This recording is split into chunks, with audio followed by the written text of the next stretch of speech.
Olá, Shalom.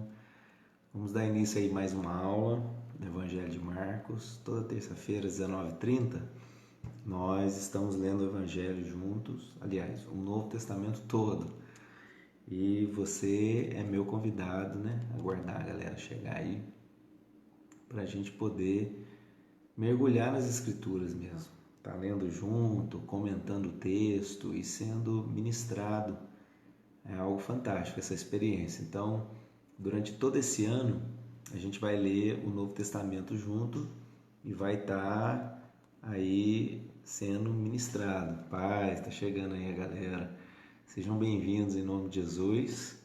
A gente está dentro do Evangelho de Marcos, parou no capítulo 9. A gente vai ler a partir do 9 aqui para poder ser ministrado. Tá tudo bem? Tá me ouvindo bem? Tudo tranquilo? Fala aí comigo.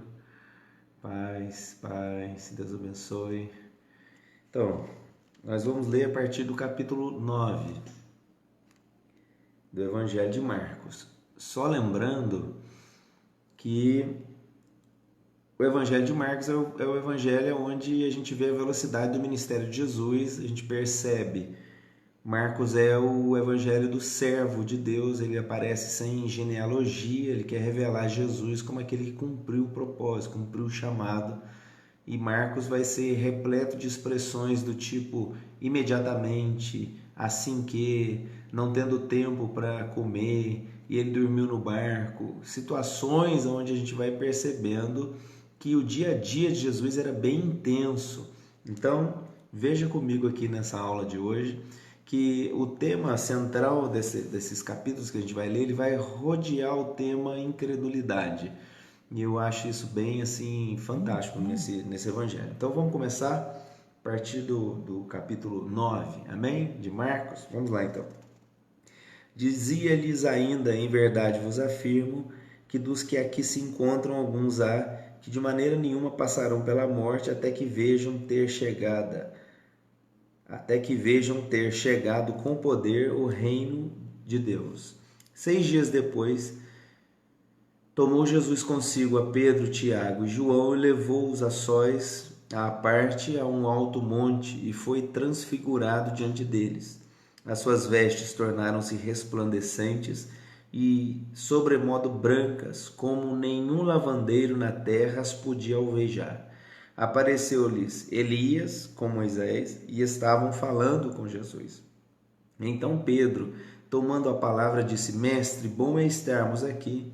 Façamos 3 tendas, uma será tua, outra para Moisés e outra para Elias, pois não sabia o que dizer por estarem aterrados. A seguir veio uma nuvem que os envolveu e dela uma voz que dizia: Esse é meu filho amado, a ele ouvi. E de relance, olhando ao redor, ninguém mais viram com ele senão a Jesus. Então veja algo comigo. Essa voz é a mesma voz que está presente no batismo e ela vem confirmando a paternidade, a filiação. Confirmar a paternidade é um projeto de Deus para a minha vida, para a sua vida, porque a indefinição da identidade é o que corrói a nossa estrutura de fé. Primeira coisa que precisa estar bem alinhada dentro do nosso coração é o fato de você ser filho de Deus. Quando a gente lê João 1,12, vai dizer: mas a todos quanto receberam, deu-lhes o poder de serem feitos filhos de Deus. Então a questão da paternidade, ela é o ponto-chave da conquista, da realização, da fé, para que você rompa os limites, né, e os autozitos, que são os gigantes internos que a gente carrega, os limites que estão dentro de nós, que por muitas vezes nos conduz a um estado de baixa autoestima, de complexo de inferioridade. Então veja bem, a paternidade é algo que precisa estar resolvido dentro do seu coração para que você possa avançar no reino de Deus. Quando você entende que o Senhor é seu Pai, que Ele é seu provedor, que você confia no amor dEle mais do que no amor que você tem por Ele, esse é o segredo do Evangelho. O segredo do Evangelho vai mostrar os apóstolos falhando na fé, vai mostrar Pedro negando Jesus, vai mostrar vários episódios onde as pessoas fracassaram e Deus estava com eles presente. Qual é o alvo disso? Incentivar o erro? Não. O alvo disso é provar a paternidade, provar que Deus tem algo com você, que você é filho dele, que ele não desiste de você, que não há nada, nem principados, nem altura, nem profundidade, nem alguma coisa que existe hoje, nem alguma coisa que vai ser inventada no futuro é capaz de separar você do amor de Deus que está em Cristo Jesus. Agora, quando a gente vê essa voz aqui na transfiguração, ela se dá pelo fato de Pedro e João olharem para aquilo, os apóstolos, né? Pedro, Tiago e João, eles estão na transfiguração, eles estão olhando tudo aquilo, falam, vamos fazer uma tenda e vamos ficar aqui, porque eles estão vendo Elias, estão vendo Moisés, e essa é a junção do antigo com o novo, é agora que está sendo confirmado. Há um detalhe aqui nesse texto, que em Lucas 9:31, por exemplo, lá vai dizer para nós que 9:31, os quais apareceram em glória e falavam da sua partida, que estava para se cumprir em Jerusalém. Na revista corrigida, ela diz assim, ó, e lhe falavam acerca da sua morte. O que o senhor quer dizer com isso? Essa voz, desde o batismo e mais, fique atento. Quando a gente vê o Evangelho não dando muita informação sobre a juventude de Jesus, mas aos 12 anos o pai e a mãe dele perdem ele por alguns dias e quando acham ele, ele está no templo lá, não só fazendo perguntas, mas também respondendo perguntas e as pessoas estão extasiadas. Aí a Maria confronta ele, mas a gente estava te procurando, a gente estava apavorado de você ter sumido. Ele fala assim, você não está vendo que eu estou cuidando das coisas do meu pai? O que significa? Que Jesus nasceu de mulher, como a gente lê lá em Filipenses 2, verso 5. Ele vai dizer, tende em vós o mesmo sentimento que houve em Cristo Jesus, porque sendo Deus, ele não teve por usurpação ser igual a Deus. Então Jesus não passou a existir quando nasceu de Maria, ele sempre foi.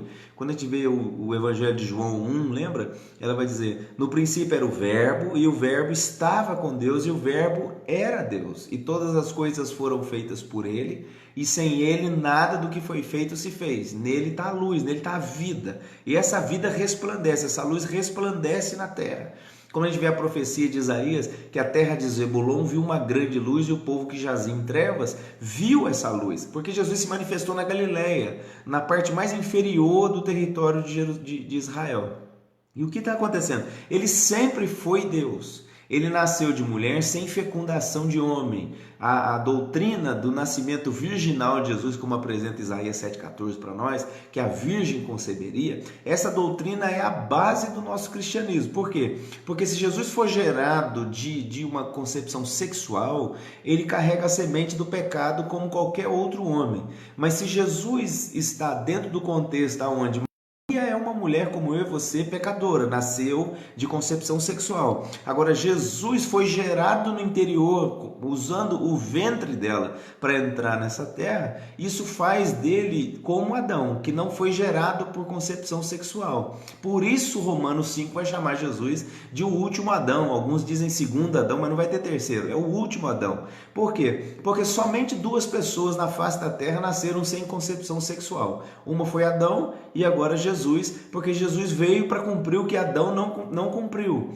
Adão fraquejou no jardim e Jesus no jardim do Getsêmani traz aquela frase célebre para nós, Pai, se possível afasta de mim, em tudo não seja como eu quero, mas como tu queres. Agora na transfiguração, esse momento é um momento onde os apóstolos sempre viram Jesus como aquele que cura as pessoas, que liberta, que anda sobre o mar, que causa coisas extraordinárias. Sempre ministro sobre isso. Jesus a cada experiência leva as pessoas a um outro nível de fé. Você vai ver o primeiro milagre de Jesus é a transformação de água em vinho. Mas isso não é a única coisa que ele fez. Quando ele expulsou o primeiro demônio, as pessoas ficavam olhando, rapaz, os demônios obedecem a ele. Quando ele curou a primeira pessoa, as pessoas começaram a perceber que a cada manifestação dele, ele se revelava um pouco mais Deus a elas. E agora o que está acontecendo? Na transfiguração ele é revelado a eles como o Deus que ele sempre foi na eternidade. Então ele se vestiu de glória na presença deles. Eu gosto de brincar que ele abriu o guarda-roupa da eternidade, como a gente vê o guarda-roupa lá das Crônicas de Nárnia. Ele abriu o guarda-roupa da eternidade e se vestiu de Deus diante deles. O que eles viram? Apocalipse vai explicar para nós quem é ele. Vai dizer que os seus olhos são como chama de fogo, o seu cabelo é como a lã branca, os seus pés como latão reluzente. É essa visão que eles viram. Essa visão impactou tanto aos apóstolos que eles escreveram sobre ela nos seus livros. A gente vai ver em João, por exemplo, 1,14, onde eu estava citando para você aqui que no princípio era o verbo é Deus, não é? que a gente vai ver que o apóstolo João, ele chegou a relatar sobre essa experiência que ele teve na transfiguração aqui, no capítulo 1, verso 14. Ele vai dizer assim, ó, o verbo se fez carne, habitou entre nós, cheio de graça e de verdade, e vimos a sua glória, glória como unigênito do Pai. E vimos a sua glória. Ele tá relatando sobre a transfiguração, sobre o dia 1:16. Vamos achar aqui rapidamente. Olha, essa Bíblia é nova, eu deixo ela para a aula e ela vai mostrar para nós que Pedro ficou impactado com essa experiência. O que isso significa? Que ela foi aterradora, eles ficaram ali impactados com aquela experiência poderosa da parte de Deus. Voltou aí, me dá um ok se voltou. Me dá um ok se voltou? Vamos lá? Aí, vocês chegaram a ouvir o Pedro que eu citei aqui? 2 Pedro. Chegaram a ouvir, não? Me dá um feedback aí. Você chegou a ouvir o texto que eu li de Pedro? 2 Pedro 1:16. Então vamos ler juntos? Tá rolando aí? 2 Pedro 1:16, ó. Porque não vos demos a conhecer o poder e a vinda de nosso Senhor Jesus Cristo segundo fábulas engenhosamente inventadas, mas nós mesmos fomos testemunhas oculares da sua majestade, pois ele recebeu da parte de Deus Pai honra e glória, quando pela glória excelsa lhe foi enviada a seguinte voz: esse é meu filho amado em quem me comprazo. Ora, essa voz vinda do céu nós ouvimos quando estávamos com ele no Monte Santo, ok?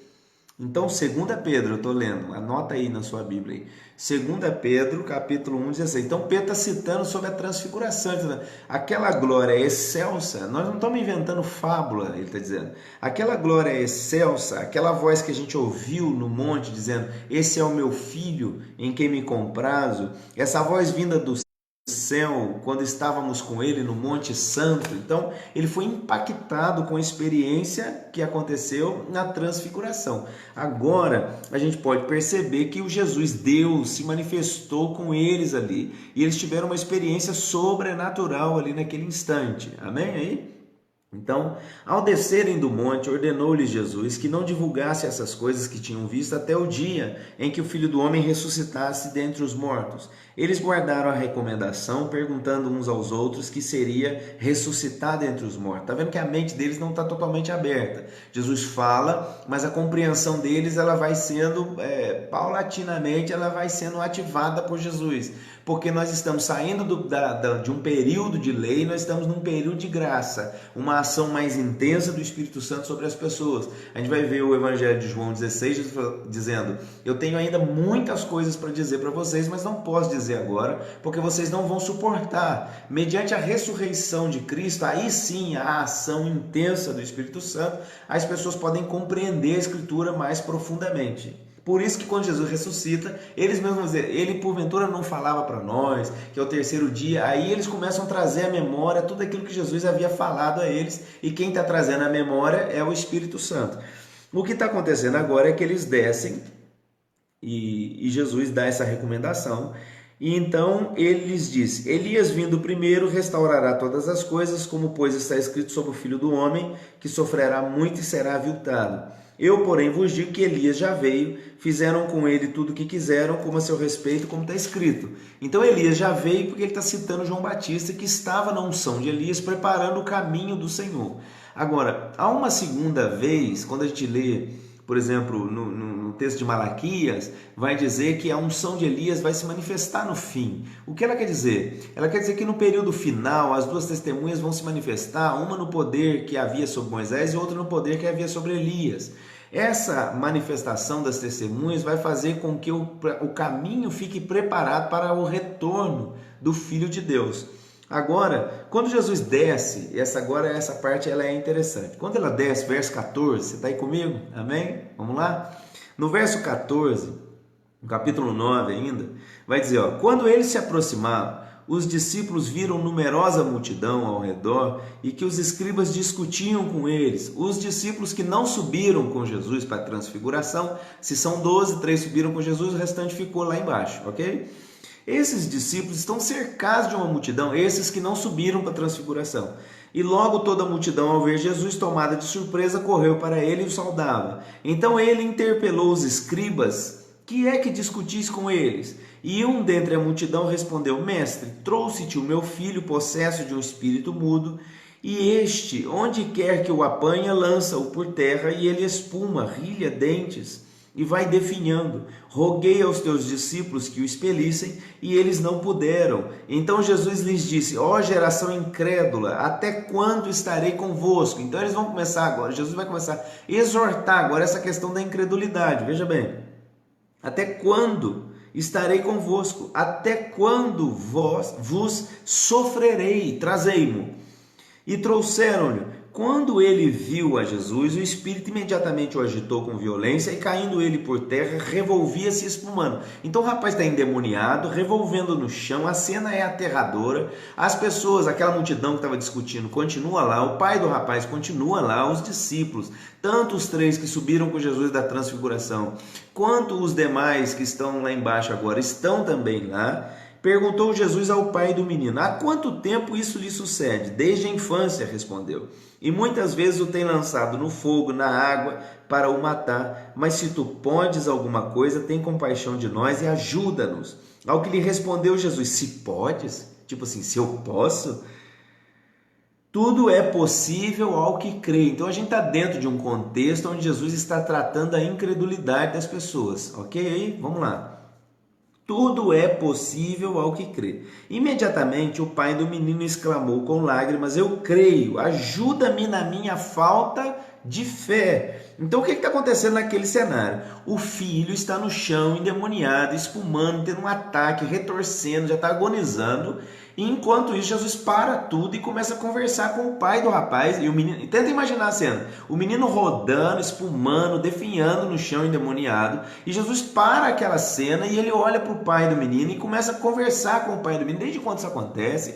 Porque ele quer tratar a incredulidade daquela casa. É a incredulidade que dá a chave para que o menino esteja naquele estado. E Jesus, tratando a incredulidade, pode ver a libertação daquele rapaz. Porque o pai pergunta: mas se o senhor pode fazer alguma coisa? Jesus: se eu posso, tudo é possível ao que crer. Então é como se Jesus estivesse dizendo assim: ó, a situação do seu filho depende disso que você está carregando aí agora no seu coração. A gente precisa arrumar isso aí. Aí o pai entendeu a mensagem de Jesus rapidamente. Ele falou assim: então me ajuda na minha falta de fé. Essa é o segredo. Imediatamente o pai do menino exclamou com lágrimas: eu creio. Ajuda-me na minha falta de fé. Vendo Jesus a multidão concorria, repreendeu o espírito imundo, dizendo-lhe: espírito mudo e surdo, eu te ordeno, sai deste jovem e nunca mais torne para ele. E ele, clamando e agitando muito, saiu, deixando-o como se estivesse morto, a ponto de muitos dizerem: morreu. Mas Jesus, tomando-o pela mão, o ergueu e ele se levantou. Quando entrou em casa, os seus discípulos lhe perguntaram: olha isso que tremendo. Quando entrou em casa, Jesus saiu daquela cena, foi embora para casa, e os 12 junto com ele. Quando ele entrou em casa, os seus discípulos lhe perguntaram em particular: por que não podemos expulsá-lo? Respondeu-lhes: esta casta não pode sair senão por meio de oração e de jejum. Olha o que eu vou trazer ao teu coração agora. Sempre olhamos para esse texto pensando em demônios. Casta é um tipo. Então a gente sempre olhou pensando assim: esse tipo de demônio só vai sair com jejum e oração. Só que a gente precisa entender o contexto, que o contexto fala de incredulidade, não do poder do demônio.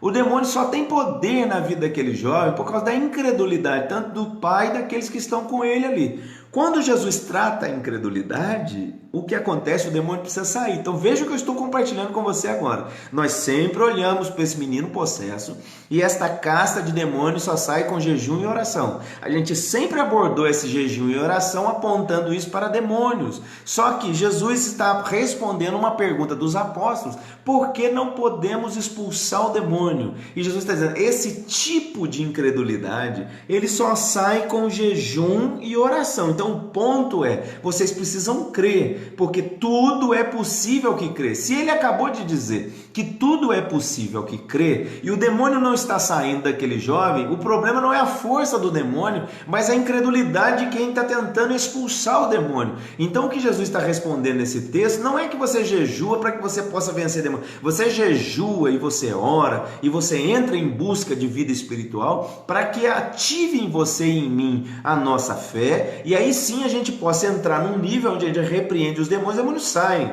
Não é para que você tenha mais poder. Poder já foi delegado a você. Jesus disse, olha, eu vos dei poder e autoridade para pisar serpentes e escorpiões. Marcos 16, Jesus diz, esses sinais vão seguir os que creem. Olha o detalhe. E os sinais vão seguir os que creem. Então, o sinal segue quem crê. A casta que Jesus se refere é a casta da incredulidade. Ela precisa ser neutralizada em nós, porque tudo é possível ao que crê. Amém? Concorda comigo ou não? Dá um amém aí no comentário. É importante que você se manifeste para que eu entenda o que você está sentindo mediante isso aqui. Essa é a nossa aula, toda terça-feira às 19h30. A gente está lendo junto o Evangelho de Marcos, está comentando aqui junto com você. Amém? Então vamos lá, vamos continuar. Verso 30. E tendo partido dali, passavam pela Galiléia e não queria que ninguém o soubesse, porque ensinava seus discípulos e lhes dizia, o Filho do Homem será entregue nas mãos dos homens e o matarão, mas 3 dias depois da sua morte ressuscitará. Eles, contudo, não compreendiam isso e temiam interrogá-lo. Tá vendo que sempre ele está falando sobre a morte, a ressurreição, e eles assim, confusos a esse assunto ainda, porque é algo aterrador para eles, isso nunca aconteceu, eu entendo. Mas veja bem, tendo eles partido para Cafarnaum, estando ele em casa, interrogou seus discípulos, de que é que discorreis pelo caminho, mas eles guardavam em silêncio, porque eles sabem que eles estão falando sobre isso. Ele pergunta, do que vocês estavam falando? Eles não querem falar. E ele, assentando-se, chamou os 12 e lhes disse, se alguém quer ser o primeiro, será último e servo de todos. Trazendo uma criança, colocou-a no meio deles, tomando-a nos braços, disse-lhes, qualquer que receber uma criança tal como esta, em meu nome, a mim me recebe, e qualquer que a mim me receber, não recebe a mim, mas o que me enviou.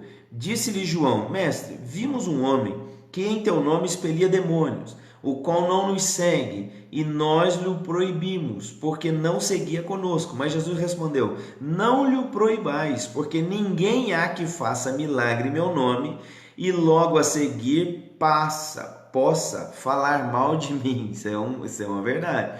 Ninguém que faz milagre em meu nome pode em seguida falar mal de Jesus. É uma divergência muito profunda. Pois quem não é contra nós é por nós. Porquanto aquele que vos der de beber um copo d'água em meu nome, porque sois de Cristo, em verdade vos digo que de modo algum perderá o seu galardão. Amém? Continuando.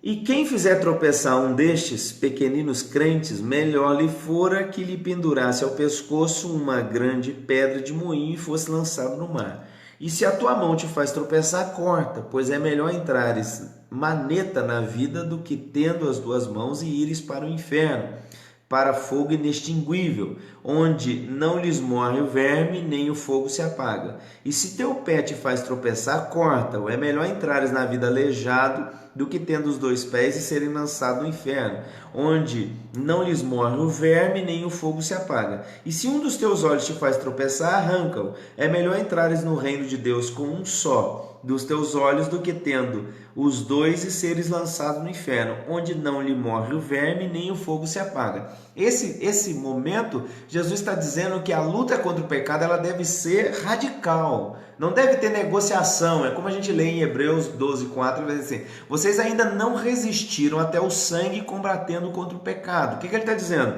que se algo faz você pecar e você está vendo que você não tem condições de continuar caminhando com aquela situação, porque sempre você está caindo naquele mesmo pecado, porque aquele que é nascido de Deus não vive na prática do pecado, é disso que ele está falando. Então ele está dizendo, se o teu olho constantemente está sendo levado para aquela situação, elimina essa situação do seu contexto para que você chegue no céu inteiro do que bipartido porque ficou negociando pecado o tempo todo. Se a tua mão é sempre levada para tal atitude, ele está dizendo, corte a mão, ou seja, elimine a possibilidade, ele está dizendo, mude, fuja da aparência do mal. Esse é o texto que cai melhor aqui para adequar isso. Em Tessalonicenses vai dizer assim, ó, que devemos fugir da aparência do mal. Essa é a questão. As pessoas vão usar aquele, mas todas as coisas são lícitas, mas nem todas as coisas convêm. E elas vão usar esse texto para dizer, não, a gente pode uma série de coisas. Não, o que Jesus está dizendo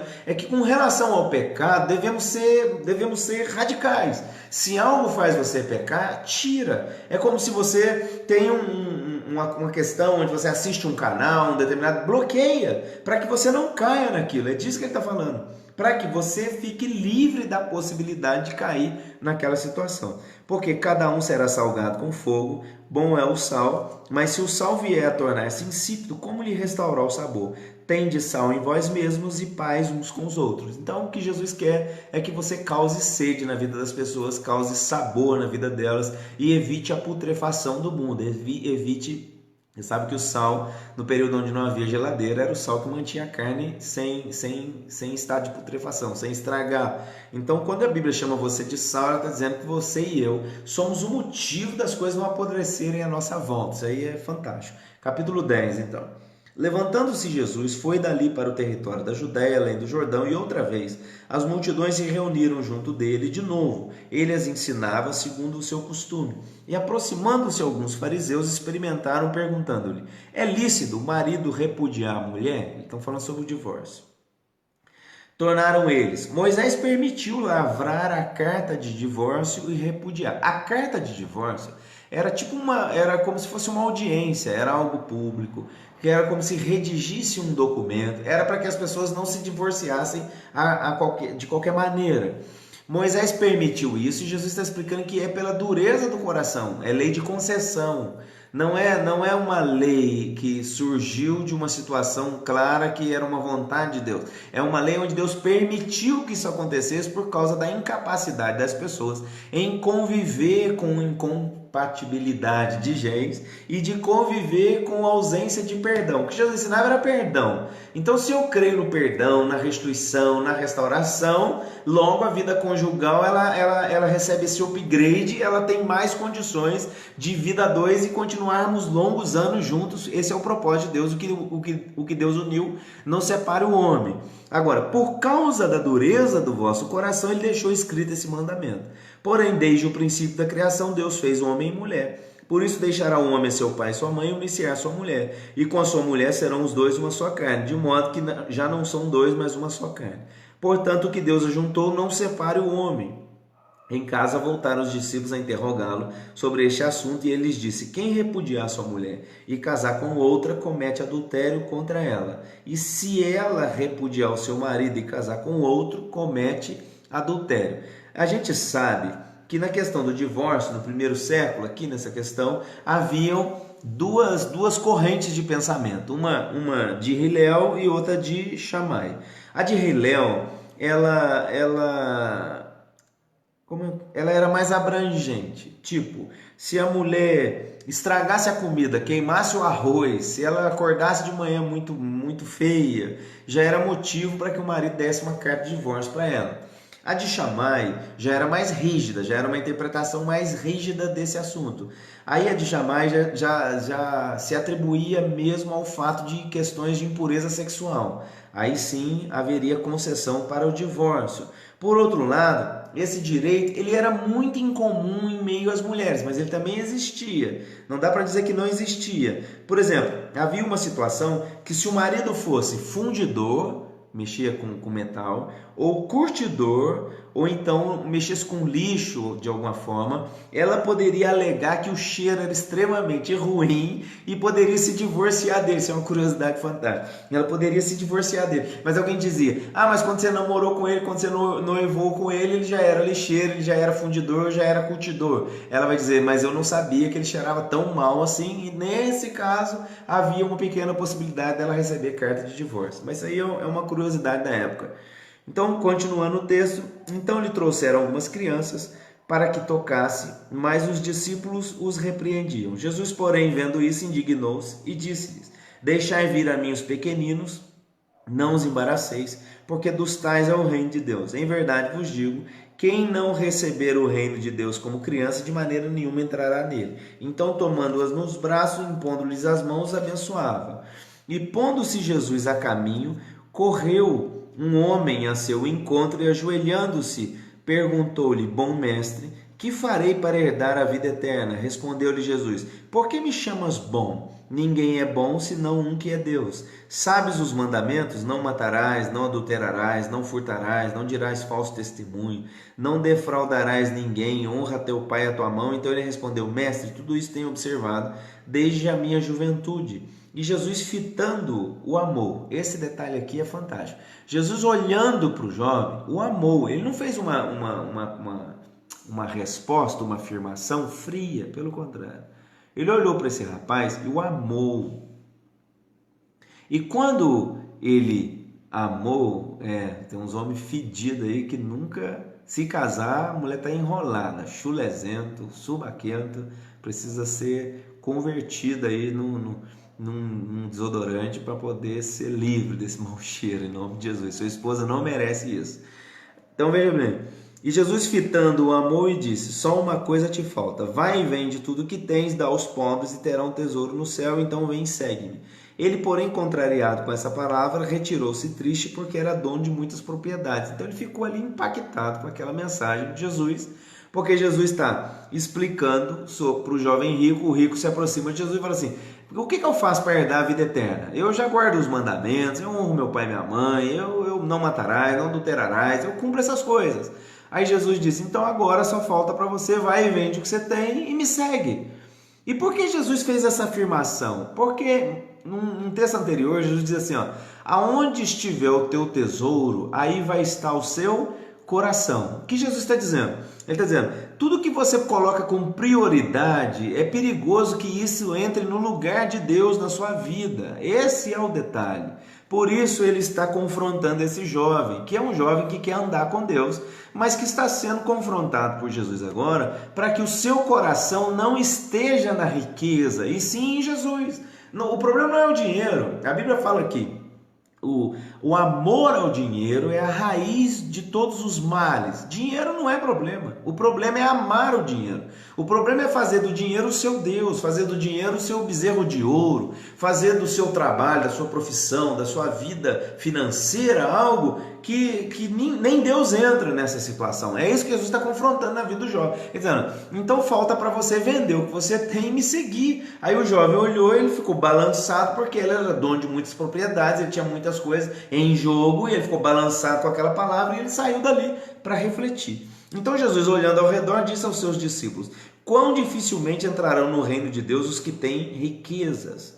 Os discípulos estranharam as palavras, mas Jesus insistiu em dizer-lhes: filhos, quão difícil é para os que confiam nas riquezas entrar no reino dos céus. Está entendendo? Ele dizendo: como é difícil para uma pessoa que confia no dinheiro, que confia no material, que confia no trabalho, que confia num homem, que confia em situações, para essa pessoa entrar no reino dos céus é muito difícil. Como a gente vê o Salmo lá: uns confiam em carros, outros em cavalos, mas nós confiaremos no Senhor. Então, o alvo de Jesus é que eu e você confiemos no Senhor, não em coisas, não em situações, mas no Senhor.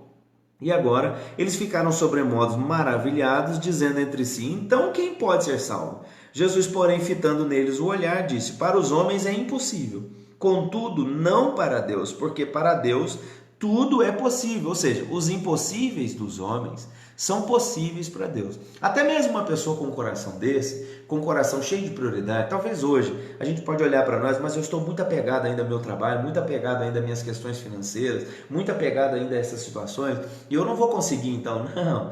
Quem vai conseguir então? Por isso Jesus disse, olha, para Deus não é impossível, porque a salvação vem de Deus. A graça vem de Deus, a ação do Espírito sobre o homem vem de Deus. É Deus quem convence do pecado. É através do Espírito Santo que o coração humano é persuadido por Deus, é convencido por Deus. E somente Deus pode provocar tal arrependimento e tal salvação no ser humano. O que Jesus está explicando é que uma pessoa que tem um coração demasiadamente apegado às questões financeiras, para essa pessoa é extremamente difícil ser salva. Mas para Deus nada é impossível. Amém? Então agora, verso 29, tornou Jesus, em verdade vos digo que ninguém há que tenha deixado casa, ou irmãos, ou irmãs, mãe, ou pai, ou filhos, ou campos, por amor de mim e por amor do Evangelho, que não receba já no presente cêntuplo de casas, irmãos, irmãs, mães, filhos, campos, com perseguições e no mundo por vir e vida eterna. Porém, muitos primeiros serão últimos e os últimos os primeiros. Então ele está dizendo que as pessoas que entendem essa verdade, essa didática do reino, elas não têm dificuldades de abrir mão de coisas. Essas pessoas vão receber o cêntuplo dessas coisas. Por que elas vão receber mais? Porque o coração delas não está nisso. E quando Deus percebe isso no coração de alguém, não há dificuldade em Deus em fazer você prosperar, porque o teu coração não vai ficar apegado àquilo. Então, uma pessoa que consegue deixar pai, irmão, casa, terra, bens, por amor de Deus, essa pessoa não tem um coração apegado a isso, não há dificuldade em Deus em fazer essa pessoa prosperar. Essa é a verdade do Evangelho.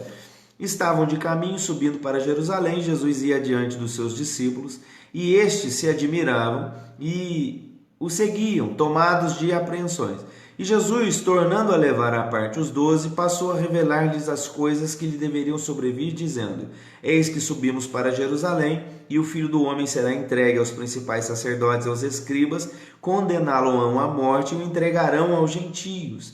Hão de escarnecê-lo, cuspir nele, açoitá-lo, matá-lo, mas depois de 3 dias ressuscitará. Tá vendo? Jesus constantemente está falando isso para os discípulos, explicando para eles sobre a morte, sobre como ele ia sofrer, como ele ia ser tomado por essa questão onde as pessoas iam bater nele, iam cuspir nele. E o tempo todo ele está trazendo essa mensagem para preparar os discípulos acerca da sua morte e a ressurreição dele no 3º dia, que não foi uma novidade. Jesus foi explicando até que eles ficassem convencidos desse fato e dessa verdade do Evangelho, que Jesus ressuscitou ao 3º dia. Porque se a gente não crê na ressurreição de Jesus ao 3º dia, ela desmantela com a fé do Evangelho, porque em Cristo ressurreto está a garantia da nova vida que te espera na eternidade.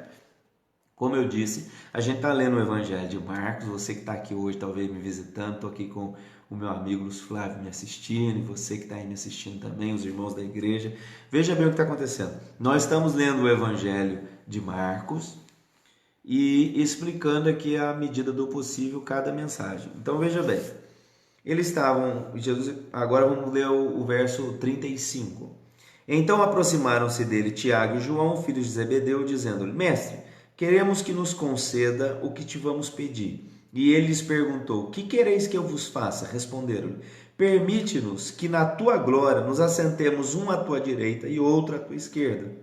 Mas Jesus lhes disse: Não sabeis o que pedis. Podeis vós beber o cálice que eu bebo, ou receber o batismo com que sou batizado? Disseram-lhe: Podemos. Veja bem, esses 2 discípulos se aproximaram: Deixa a gente se assentar um à direita e uma à esquerda? E Jesus disse a eles: Vocês podem beber do cálice que eu bebo? Eles disseram: Podemos. Qual é o cálice? Lembra do cálice no jardim de Getsemane? Pai, se possível, afasta de mim esse cálice, mas em tudo não seja como eu quero, mas como tu queres. De que cálice Jesus está falando? Vocês podem viver o que eu vou viver? Vocês estão dispostos a pagar o preço que eu vou pagar? Aí os discípulos: sim, nós podemos beber esse cálice. Por isso o apóstolo aqui, Tiago, é o primeiro morto. Porque ele é o primeiro dos apóstolos a ser morto. Pedro estava preso junto com ele, lembra? Que Herodes mandou decapitar a Tiago e guardou Pedro para na outra semana matar também Pedro, mas o anjo livrou Pedro, porque a igreja acordou e começou a orar, interceder, e então Jesus, mediante anjos, entraram na prisão e livraram o preso da morte naquele dia, ok? Então essa questão aqui é um detalhe fantástico nesse texto. Quando, porém, ao se assentar à minha direita ou à minha esquerda, não me compete concedê-lo, porque é para aqueles a quem está preparado. Ouvindo isso, indignaram-se os 10 contra Tiago e João, porque os dois queriam sentar uma à direita e uma à esquerda de Jesus. Aí os outros apóstolos, os outros 10, começaram a brigar com eles. O que vocês estão pensando? Mas Jesus, chamando-os para junto de si, disse-lhes: sabeis que os que são considerados governadores dos povos têm-nos sob o seu domínio, e sobre eles os seus maiorais exercem autoridade. Mas entre vós não é assim. Pelo contrário, quem quiser tornar-se grande entre vós, será esse o que vos sirva. O segredo do reino de Deus é servir. Se eu não servir, eu não sirvo para me assentar no trono junto com Jesus, para me estar perto. Então, que o segredo do reino é o serviço. Então, coloque o teu coração em dia para servir o Senhor. Esse é o motivo de toda a restauração de Deus. Veja bem, quando Jesus entrou na casa de Pedro e a sogra dele estava enferma, Jesus se debruçou sobre ela carinhosamente e ao derramar sobre ela a cura, o texto diz assim, imediatamente ao se levantar, a sogra de Pedro passou a servi-los. Ela começou a trabalhar, a cozinhar e servir. Então, à medida que Jesus se revelou a você, debruçou sobre a sua vida e te curou, te alcançou com poder sobrenatural, qual é a expectativa de Deus a seu respeito? Serviço. Você foi chamado para o serviço do ministério. Então não fuja. Não fuja do serviço da igreja, não fuja do serviço da fé, não fuja das pessoas, não fuja de alimentar elas com a palavra. Servir é algo fantástico no reino de Deus. Amém? Então cuidado para esses dias de corona aí você não se enclausurar, esquecer que você foi chamado para servir, você foi chamado para orar, você foi chamado para apacentar, você foi chamado para tocar as pessoas com a sua fé, amém? Cuidado para não se ausentar, para não se omitir, para não se enclausurar, amém? Cuidado, porque o alvo de Deus sobre mim e você é nos alcançar com poder para que a gente possa servi-lo de maneira poderosa, amém? O próprio Filho do Homem não veio para ser servido, mas para servir e dar a sua vida em resgate de muitos. Então Jesus é o exemplo fantástico do servir. Se ele veio, se ele abriu mão da glória, se fez homem e serviu, como é que eu e você vamos ficar sentados e não vamos ser? Por isso que eu construo a igreja junto com os irmãos ou sozinho, não importa, com as mãos, porque a gente foi chamado para servir. Se eu não estiver pronto para isso, eu não estou pronto para o reino. O reino é servir, amém? Servir aos irmãos, servir a fé, servir. Esse é o alvo. E Jesus era servo. E o Evangelho de Marcos revela o Jesus servo, filho de Deus, amém? E foram para Jericó. Quando ele saía de Jericó, juntamente com seus discípulos e numerosa multidão, Bartimeu, cego, mendigo, filho de Timeu, estava sentado à beira do caminho. E ouvindo que era Jesus o Nazareno, pôs-se a clamar: Jesus, filho de Davi, tem compaixão de mim. Já te expliquei isso em Mateus. Filho de Davi significa aquele que é da genealogia de Davi, que é rei sobre nós. Então ele reconhece Jesus como Senhor e Rei da vida dele. Amém? E muitos o repreendiam para que se calasse, mas ele cada vez gritava mais: Filho de Davi, tem misericórdia de mim. Você precisa saber que existia um dia onde o rei saía andando em meio ao seu povo e as pessoas que chegavam até ele, uma pessoa era escolhida pelo rei para que ele pudesse ser favorável a essa pessoa e causar algum tipo de restauração e benfeitoria na vida dessa pessoa. Olha o que está acontecendo. Jesus começou a andar no meio da cidade de Jericó, e o cego conseguiu enxergar Jesus como o rei, aquele que estava num dia de misericórdia e era capaz de fabricar algo fantástico na vida desse cego. Está entendendo o que está acontecendo ou não? Era costume que um rei comum, saísse no meio do seu povo e encontrasse alguém e causasse algum bem a essa pessoa. Ou lhe desse dinheiro, ou lhe fosse favorável com relação aos impostos e causasse algum bem com relação a essa pessoa. O cego vendo Jesus, não com os olhos naturais porque ele é cego, mas ouvindo acerca de Jesus e crendo em quem Jesus é, ele chama Jesus como genealogia de rei. Ele está dizendo, Jesus, filho de Davi, rei andando aqui entre nós, faça algo de bom a meu favor. Ouvindo Jesus o Nazareno, pôs-se a clamar, Jesus, filho de Davi, tem compaixão de mim. E muitos o repreendiam para que se calasse. Mas ele cada vez gritava mais, filho de Davi, tem misericórdia de mim. Parou Jesus e disse, chamai-o. Chamaram então o cego, dizendo-lhe, tem bom ânimo, levanta-te. E ele te chama. Lançando de si a capa, olha o que está acontecendo. Esse lançar de ti a capa significa jogar fora para não pegar nunca mais. É um termo no grego. Esse mesmo termo no grego que vai dizer lá em Hebreus assim, ó, nós não somos daqueles que retrocedem. Ok? É apobalo, se eu não me engano. É lançar fora para não pegar nunca mais. E no grego, lá de Hebreus, é o mesmo grego. Está dizendo assim, ó, nós não somos daqueles que retrocedem, daqueles que abandonam a fé. Ou seja, nós não somos daqueles que jogam a fé fora como se a gente não fosse usar nunca mais. Nós somos daqueles que perseveram. Lá em Hebreus está dizendo. O que está acontecendo com o cego? O cego lançou de si a capa. Olha o que está acontecendo. Você sabe que o cego tem como saber onde tem sol, onde tem sombra? Não. O cego tem como saber se o tempo está feio e vai chover só se ele escutar um trovão. Do contrário, ele não sabe onde se esconder quando chover. O cego não tem condições de pegar as moedas que as pessoas jogam para ele, porque ele não vai enxergar as moedas. Então a capa era a ferramenta de trabalho desse cego. Ou seja, ele forra a capa no chão, senta sobre ela. As pessoas jogam a moeda, no final do dia ele junta a capa e ele pode recolher as moedas por causa da capa. Se começasse a chover repentinamente, ele usava a capa como cobertura. Se o sol estava muito quente, ele tinha a capa. À noite a capa lhe cobria do frio. Agora, quando Jesus chamou ele, isso aqui é fantástico. Ele jogou a capa e o termo no grego é assim, ó, ele lançou fora para não pegar nunca mais.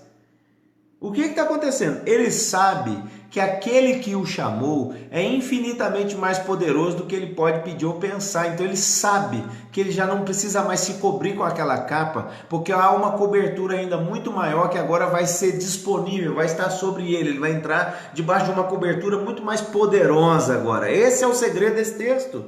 Porque ele lançou a capa para não pregar nunca mais. Então Jesus lhe disse, vai, a tua fé te salvou, e imediatamente tornou a ver e seguia Jesus estrada fora. Então ele nem precisou daquela capa nunca mais. Você está me entendendo? O que você precisa saber desse termo? A sua fé não pode ser jogada fora, porque você precisa dela para sobreviver. Agora, existem coisas que Jesus chamou em você que elas devem ser jogadas fora, porque a cobertura minha e sua agora é Cristo. Cristo em vós, a esperança da glória. Por isso que a minha confiança não está em carros, nem em cavalos, nem em coisa financeira. Então, nota o evangelho se desenrolando para mim e para você nessa noite. Jesus está trabalhando com relação à incredulidade. Ele expulsa o demônio daquele jovem, e quando ele expulsa o demônio, os discípulos perguntam, por que não pudemos expulsá-lo? Jesus diz, porque certas castas de demônios só saem com jejum e oração. Ou seja, a casta não se trata do demônio, a casta se trata da incredulidade impregnada no coração daqueles discípulos. Por isso eles não podem expulsar. Então Jesus está chamando eles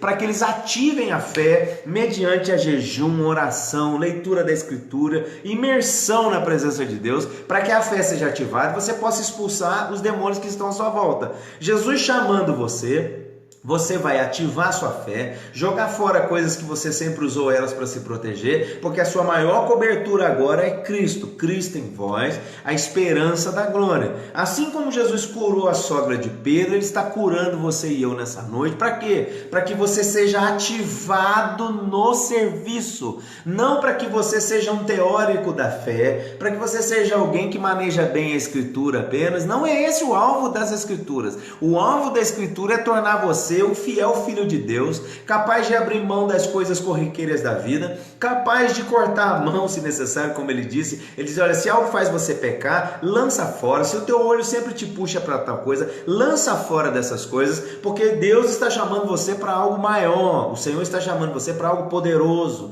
para algo que está além daquilo, da nossa vã maneira de viver. Lembra do apóstolo Pedro? Ele está dizendo assim, ó, não foi com coisas corruptíveis, com ouro ou com prata, que Cristo nos resgatou resgatou da vossa vã maneira de viver. Então Cristo nos resgatou dessa vã maneira de viver, dessas questões aonde nós fomos ensinados por nossos pais, nossos avós, nossos amigos, nossos professores. Todas essas coisas são úteis, mas quem chamou você agora está acima de todas essas coisas. Olha o que Jesus falou em outro lugar, ele diz assim, ó, quando as pessoas viram Salomão, elas ficaram impactadas com Salomão. Está aqui quem é maior do que Salomão. Quando a rainha de Sabá foi até Salomão, ficaram impactados com ela, mas está aqui quem é maior do que a rainha de Sabá. Ou seja, você e eu precisamos ter nossos olhos abertos, que quem chamou você e eu está acima de tudo aquilo que você e eu já experimentamos na vida. Então Cristo exige fé. Não exige porque Ele manda, é porque quando nos aproximamos dele, não há como continuarmos como estávamos. É o que o cego está fazendo.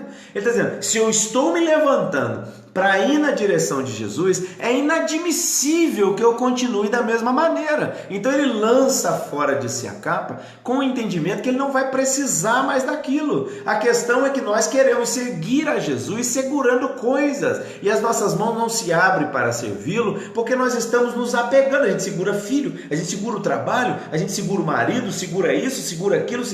E como vamos servir a Jesus se nós estamos segurando tudo com nossas mãos? Por isso uns confiam em carros, outros em cavalos, eles seguram nessas coisas, mas nós confiamos no Senhor, ou seja, nós abrimos, nós estamos dispostos a jogar fora a nossa capa, a nossa segurança, porque entendemos que a maior cobertura de todas está sobre nós. Esse é o Evangelho. Agora a gente entra no capítulo 11 aqui, ó. Quando se aproximaram de Jerusalém, de Betfagé, de Betânia, junto do Monte das Oliveiras, enviou Jesus 2 dos seus discípulos.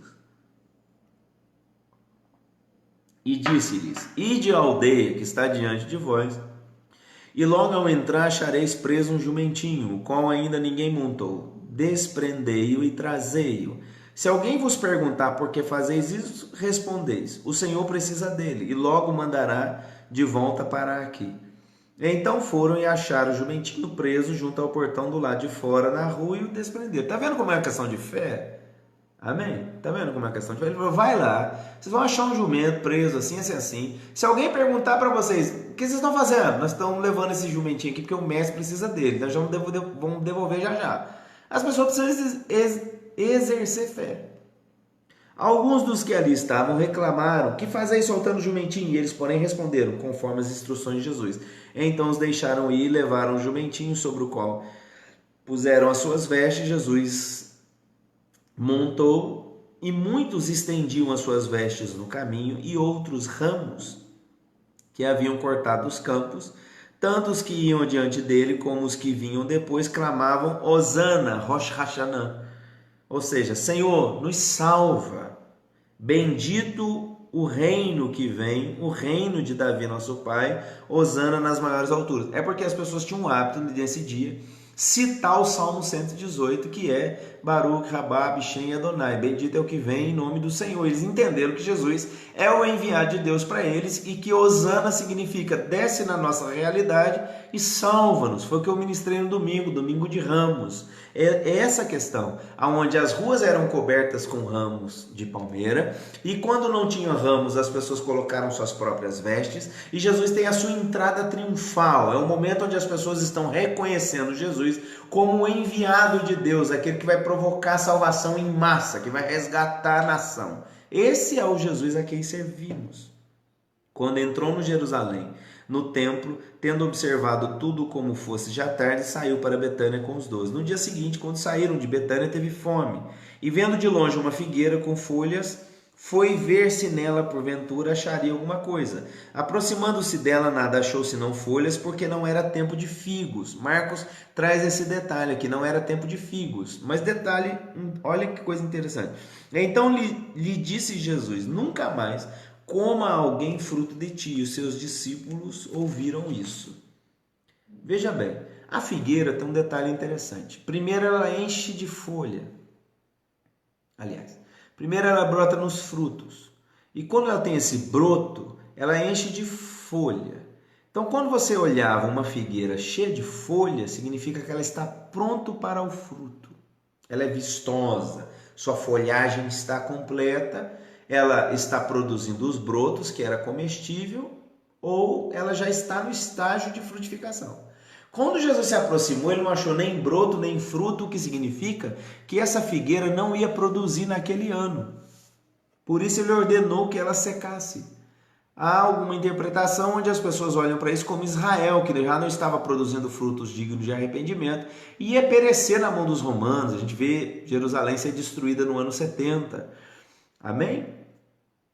Então foram para Jerusalém, entrando ele no templo, passou a expulsar os que ali vendiam e compravam, derrubou mesas e cambistas e as cadeias dos que vendiam pombas. Não permitia que alguém conduzisse qualquer utensílio pelo templo, também os ensinava e dizia: não está escrito, a minha casa será chamada casa de oração para todas as nações. Vós, porém, tendes transformado em covil de salteadores. E os principais sacerdotes e escribas viam essas coisas e procuravam um modo de lhe tirar a vida, pois temiam, porque toda a multidão se maravilhava de sua doutrina, e vindo à tarde saíram-lhe da cidade. O que está acontecendo aqui? As pessoas usam esse texto para dizer: mas não pode ter uma cantina na igreja, não pode ter uma loja na igreja que venda uma Bíblia, um CD, alguma coisa, porque está fazendo comércio na igreja. Cuidado com essa interpretação. O que está acontecendo aqui é que as pessoas, pelo menos 3 vezes ao ano, deveriam ir para Jerusalém para cultuar o Senhor nas festas bíblicas. Essas festas envolviam sacrifício. Então as pessoas deveriam ir para Jerusalém e sacrificar os cordeiros, quem podia um bezerro e pombas. Agora, como uma pessoa vai fazer uma caminhada de 100, 150 quilômetros a pé, amarrado com um bicho desse arrastando? Então eles deixavam para comprar esses animais lá na hora do sacrifício. O que acontecia é que lá dentro, vamos supor um exemplo, eu não sei quanto custa, mas vamos supor que um cordeiro custasse na região dessas pessoas R$300. Aí quando eles chegavam lá no templo, o cordeiro estava sendo vendido pelo dobro, 600. Era algo assim absurdo, muito caro. E as pessoas eram obrigadas a comprar porque não tinha como não sacrificar, elas estavam diante do Senhor. Então as pessoas que estavam fazendo isso com preço, estavam usufruindo da fé dessas pessoas, colocando um preço acima da realidade, porque as pessoas não teriam como comprar em outro lugar, não naquela condição. Aí Jesus destruiu as mesas, empurrou tudo, jogou tudo por terra, repreendeu aquelas pessoas, porque a casa do Senhor não pode ser uma casa de negócio, ou seja, eu não posso olhar para a igreja com fins lucrativos, eu não posso falar assim, um marmitex aqui fora custa R$10, mas vou fazer um congresso que vou fazer um marmitex a 20, porque as pessoas estão aqui dentro, elas vão ter que comer mesmo, elas vão pagar 20 no marmitex, e eu vou ter 200% de lucro. Não! É isso que ele está confrontando, ok? Verso 20. Passando eles pela manhã, viram que a figueira secara desde a raiz. Então Pedro, lembrando-se, falou: Mestre, eis a figueira que amaldiçoaste, secou. Ao que Jesus lhe disse: Tende fé em Deus, porque em verdade vos afirmo que se alguém disser a esse monte: ergue-te e lança-te no mar, e não duvidar no seu coração, mas crê que se fará o que diz, assim será com ele. Tá vendo? Você não precisa ter uma grande fé. A fé pode ser do tamanho de um grão de mostarda. Mas você também não pode ter uma dúvida do tamanho de uma pulga no coração. A dúvida pode ser pequenininha também, que ela já é neutralizadora de fé. A fé não precisa ser grande como um caroço de abacate. Ela pode ser do tamanho de um grão de mostarda.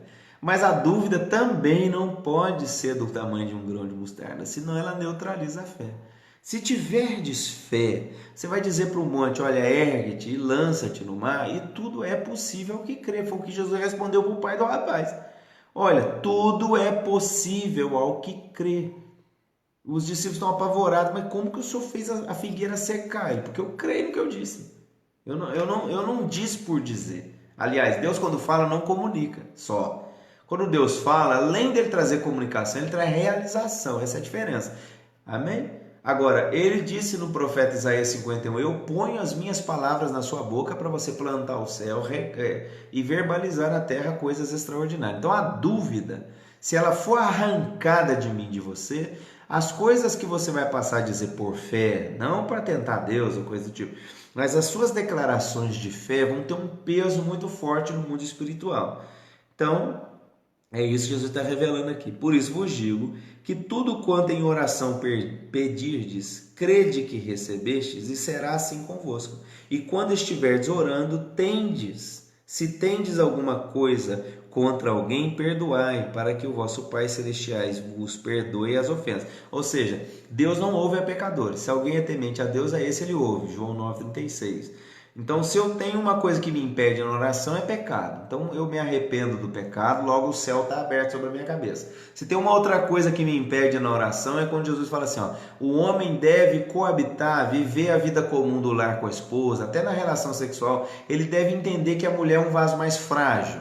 Se ele não entender isso e ele for bruto, se ele tratar a mulher dessa maneira, as suas orações ficam impedidas no céu. Então existem algumas coisas que paralisam. A dúvida, a maneira que eu trato a minha esposa, se eu tenho algum pecado, se eu tenho alguma pessoa travada aí dentro do meu coração, essas coisas bloqueiam o céu sobre a minha cabeça. Agora, se essas coisas começarem a fluir, meu amigo, você vai dizer e as coisas vão acontecer na sua vida de maneira poderosa. Então regressaram para Jerusalém. Andando ele pelo templo, vieram ao seu encontro os principais sacerdotes, os escribas e os anciãos, e lhe perguntaram: com que autoridade fazes essas coisas? Ou quem te deu tal autoridade para as fazeres? Jesus lhes respondeu: eu vos farei uma pergunta, respondei-me, e eu vos direi com que autoridade faço essas coisas. O batismo de João era do céu ou dos homens? Respondei-me. Jesus foi muito sábio nessa pergunta. Eles discorriam entre si. Se dissermos do céu, dirá: então por que não acreditastes nele? Se porém dissermos dos homens, e temer o povo, porque todos consideravam João como profeta. Então responderam a Jesus: não sabemos. Jesus, por sua vez, lhes disse: nem eu tampouco vos digo com que autoridade faça essas coisas, ok? Então Jesus pegou os caras aqui, ele falou assim: vamos fazer uma questão aqui. Se você entende a questão do batismo, é de Deus ou é dos homens? Eles ficaram numa situação. Se eles falam que é dos homens, eles apanham. Se eles falam que é de Deus, Jesus pergunta: por que vocês não creram? Então eles desistiram da pergunta. Capítulo 12. Depois entrou Jesus a falar-lhes por parábola. Um homem plantou uma vinha, cercou-a de sebe, construiu um lagar, edificou uma torre e arrendou a um dos lavradores e ausentou-se do país. No tempo da colheita enviou um servo aos lavradores para que recebesse deles dos frutos da vinha. Eles, porém, o agarraram, espancaram e o despacharam vazio. De novo lhes enviou outro servo e esses o esbordoaram na cabeça e o insultaram. Ainda outro lhes mandou e estes mataram. Muitos outros lhes enviou, dos quais espancaram uns e mataram outros. Restava-lhe ainda o seu filho amado, e este lhe enviou, por fim, dizendo: respeitarão a meu filho. Mas os tais lavradores disseram entre si: este é o herdeiro, ora, vamos e matemo-lo, e a herança será nossa. E agarrando-o, o mataram e o atiraram-no para fora da vinha. Que fará, pois, o dono da vinha? Virá e exterminará aqueles lavradores e passará a vinha a outros. Essa mensagem é com relação aos judeus, que ele veio para os seus e os seus não receberam, então o reino passou aos gentios nesse instante, e mais tarde a gente vai ver em Romanos 11 que haverá a restauração dos judeus. Ainda não leste a escritura, a pedra que os construtores rejeitaram, essa veio a ser a pedra principal e pedra angular. Isso procede do Senhor e é maravilhoso aos nossos olhos. E procuravam prendê-lo, temiam o povo, porque compreenderam que contra eles proferia essa parábola, então, desistindo, retiraram-se. A gente sabe que no ano 70 caiu Jerusalém, amém? E esse juízo se manifestou sobre eles. Enviaram-lhe alguns dos fariseus, dos herodianos, para que o apanhassem com alguma palavra. Chegando, disseram-lhe: mestre, sabemos que é verdadeiro e que não te importas com quem quer que seja, porque não olhas a aparência dos homens, antes, segundo a verdade, ensinas o caminho de Deus. É lícito pagar tributo a César ou não? Devemos ou não pagar? Mas Jesus, percebendo-lhes a hipocrisia, respondeu: por que me experimentais? Trazei-me aqui um denário, para que eu o veja. E eles lhe trouxeram e perguntou-lhes: de quem é esta esfinge na inscrição? Responderam: de César. Disse-lhes então Jesus: dai a César o que é de César, e a Deus o que é de Deus. E muitos se admiraram dele. Então esse aqui é o ponto, amém? Isso aqui é algo fantástico aí que a gente deve ouvir. Vocês estão aí comigo ou não? Dá um ok aí se tá conectado comigo aí para a gente continuar.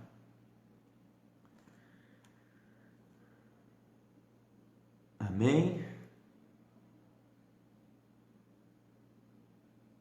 Estão me ouvindo aí ou não? Estão conectados? Tá ok? Tá ok? Amém. Bom, um ok tem. Então vamos continuar. Travou? Tá funcionando aí direitinho? Dá um ok para mim, por favor, que aí a gente continua. Ok, então vamos lá.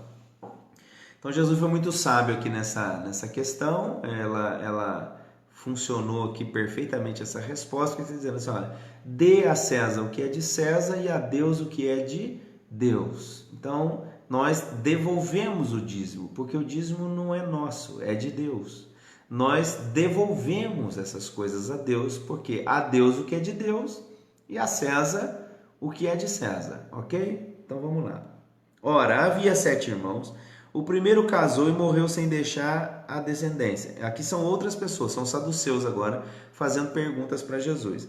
Então os saduceus que dizem não haver ressurreição se aproximaram dele e lhe perguntaram, dizendo, Mestre, Moisés nos deixou escrito que se morrer o irmão de alguém e deixar a mulher sem filhos, seu irmão tome como esposa e suscite a descendência do seu irmão. Ora, havia 7 irmãos. O primeiro casou e morreu sem deixar descendência. O segundo desposou a viúva e morreu também sem deixar descendência. O terceiro da mesma forma. E assim os 7 não deixaram descendência. Por fim, depois de todos, morreu também a mulher. Na ressurreição, são saduceus. Eles estão tentando pegar Jesus porque eles não acreditam na ressurreição. Os saduceus não acreditam, só os fariseus acreditam na ressurreição. Na ressurreição, quando ressuscitarem, de qual deles será essa esposa? Porque os 7 a desposaram. Respondeu-lhe Jesus, não provém o vosso erro de não conhecerdes as Escrituras e nem o poder de Deus. Então o erro deles é de não conhecer a Escritura e nem o poder de Deus. Ou seja, eles não acreditavam na ressurreição, então eles não acreditam nem na Escritura e nem no poder de Deus de ressuscitar dos mortos. Então essa pergunta deles é uma pergunta infundada. Pois quando ressuscitarem de entre os mortos, nem se casarão, nem se darão em casamento, porém são como os anjos nos céus. Quanto à ressurreição dos mortos, não tendes lido no livro de Moisés, no trecho referente à sarça, como Deus lhes falou, eu sou o Deus de Abraão, o Deus de Isaque, o Deus de Jacó. Ora, ele não é Deus de mortos, e sim de vivos, laborais em grande erro. Ou seja, Deus não é Deus de mortos, ele é Deus de vivos. As pessoas estão conscientes na presença dele. O que ele está dizendo? Que nessa condição de eternidade, as pessoas não vão casar e não vão continuar casadas. É estranho, né? Elas não vão casar na eternidade, elas não vão procriar na eternidade.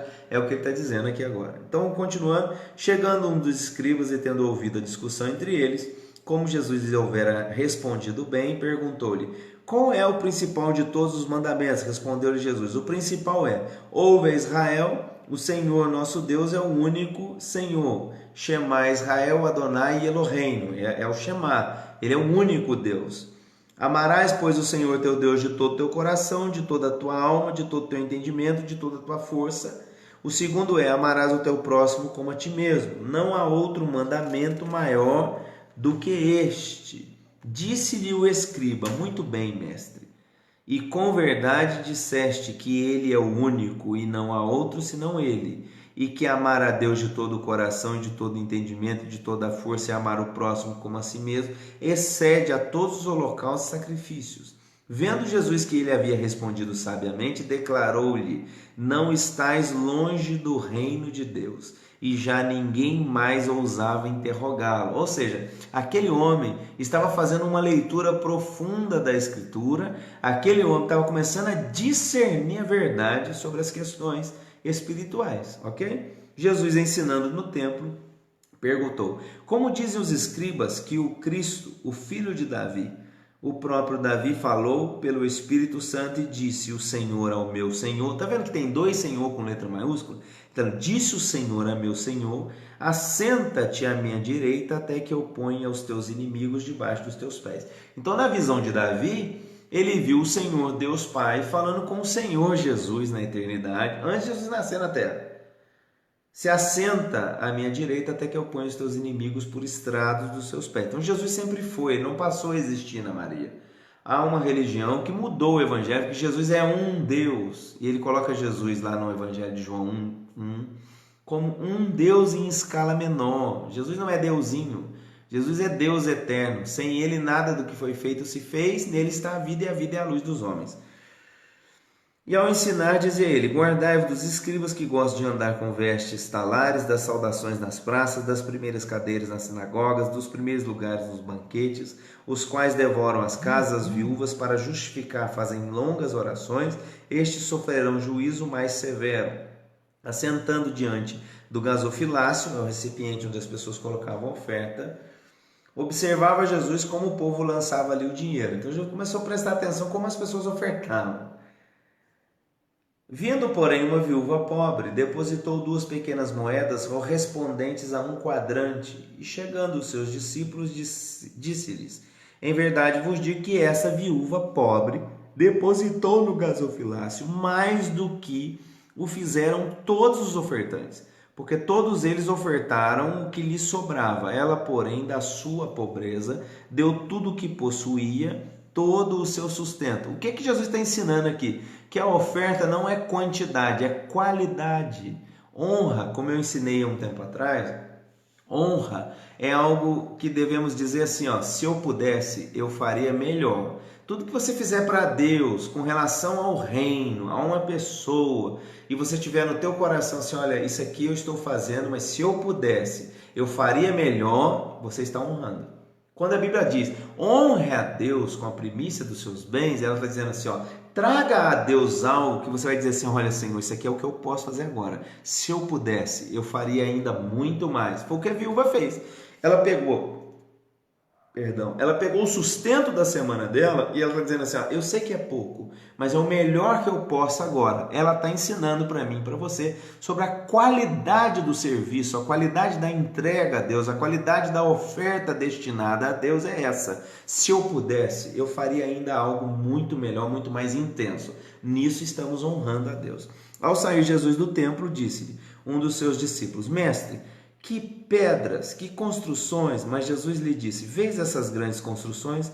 Não ficará pedra sobre pedra que não seja derribada. No Monte das Oliveiras, de fronte do templo, achava-se Jesus assentado, quando Pedro, Tiago, João, André lhe perguntaram em particular, dize-nos, quando sucederão essas coisas? Que sinal haverá quando todas elas estiverem para cumprir-se? Então Jesus passou a dizer-lhes, vede, que ninguém vos engane, muitos virão em meu nome dizendo, sou eu, e enganarão a muitos. Quando, porém, ouvirdes falar de guerras, rumores de guerras, não vos assusteis, é necessário assim acontecer, mas ainda não é o fim, porque se levantará nação contra nação, reino contra reino, haverá terremotos em vários lugares, também fomes. Estas coisas são o princípio de dores, elas são a preparação do retorno do Messias. Estais vós de sobreaviso, porque vos entregarão aos tribunais, às sinagogas, sereis açoitados, vos farão comparecer à presença dos governadores e reis, por minha causa, para lhes servir de testemunho, mas é necessário que primeiro o evangelho seja pregado a todas as nações. Quando, pois, vos levarem e vos entregarem, não vos preocupeis com o que haveis de dizer, mas o que vos for concedido naquela hora, isso falai, porque não sois vós que falais, mas o Espírito Santo.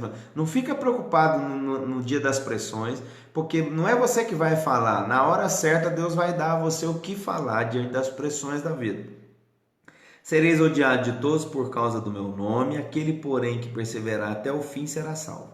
Quando, pois, virdes o abominável da desolação, situado onde não deve estar, quem lê que entenda, então os que estiverem na Judéia fujam para os montes. Ou seja, quando o anticristo adentrar para dentro do terceiro templo e se declarar a Deus, ele dizendo, corre, que agora chegou o fim. E o que estiver no campo não volte para trás para buscar sua capa. Ai das que estiverem grávidas, das que amamentarem naqueles dias. Orai para que isso não suceda no inverno, porque aqueles dias serão de tamanha tribulação como nunca houve, desde o princípio do mundo que Deus criou até agora, nunca jamais haverá.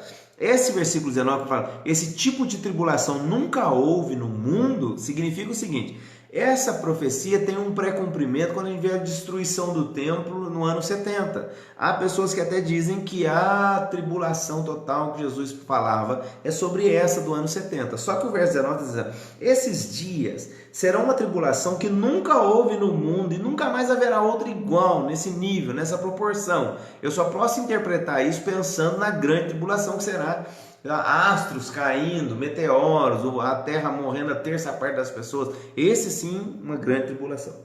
Então alguém vos disser, eis aqui o Cristo, ou ele ali, não acrediteis, pois surgirão falsos cristos, falsos profetas, operando sinais, prodígios, para enganar, se possível, os próprios eleitos. Estais vós de sobreaviso, tudo vos tenho predito. Mas naqueles dias, após a referida tribulação, o sol escurecerá e a lua não dará claridade. As estrelas cairão do firmamento e os poderes do céu serão abalados, ok?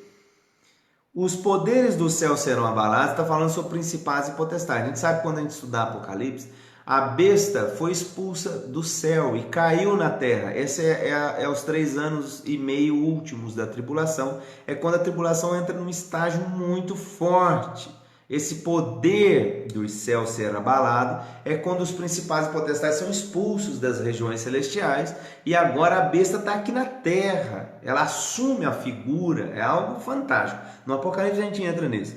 Aprendeis, pois, a parábola da figueira. Quando já os seus ramos se renovam e as folhas brotam, sabeis que está próximo o verão. Assim também vós, quando virdes acontecer essas coisas, sabei que está próximos às portas. Em verdade vos digo que não passará essa geração sem que tudo isso aconteça. Passará o céu e a terra, mas as minhas palavras não passarão. Mas a respeito daquele dia ou hora ninguém sabe, nem os anjos no céu, nem o Filho, senão o Pai.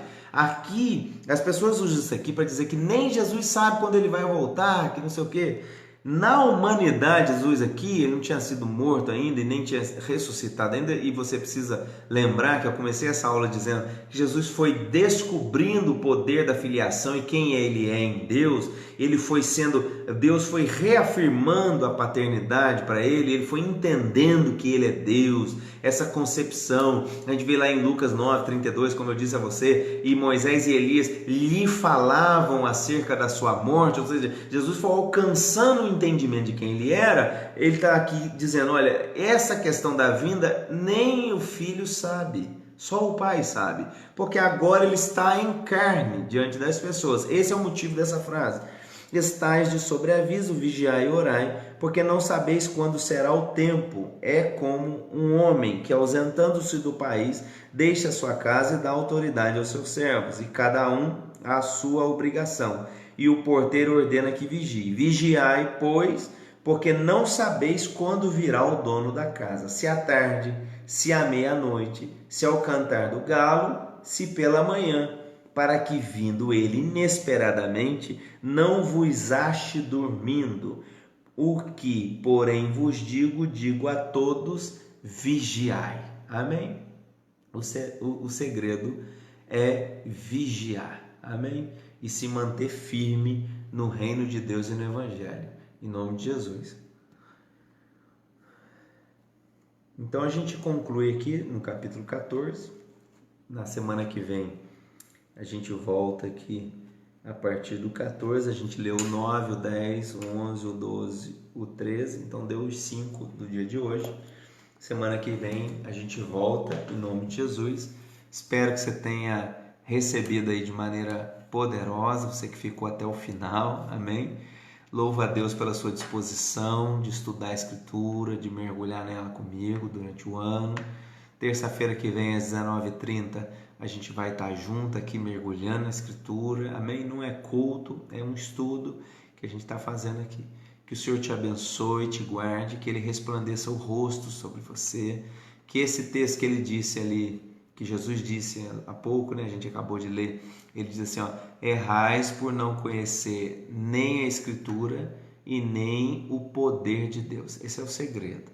Nós devemos ter esse balanço da fé, que é conhecer as Escrituras e o poder de Deus. Esse é o segredo. Amém?